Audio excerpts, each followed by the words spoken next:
దేవుని మాటలు యేసు ప్రభు కోసం ఉంటాయి, చదువుకోండి. ఏ కులమైనా ఏ మతమైనా సరే ఈ లోకంలో మనందరం విడిచిపెట్టిపోతాం. ఈ లోకాన్ని ఎవడైనా విడిచిపెట్టాల్సిందే. మీరైనా ఈరోజు మాట్లాడుతున్న నేనైనా ఈ లోకాన్ని విడిచిపెట్టేద్దాం.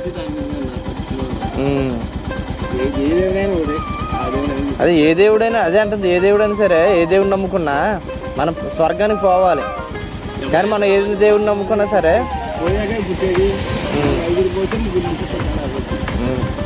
కానీ పోయిన వాళ్ళు మనం ఎక్కడికి పోతున్నాం అన్నది ఆలోచన చేసుకోవాలి.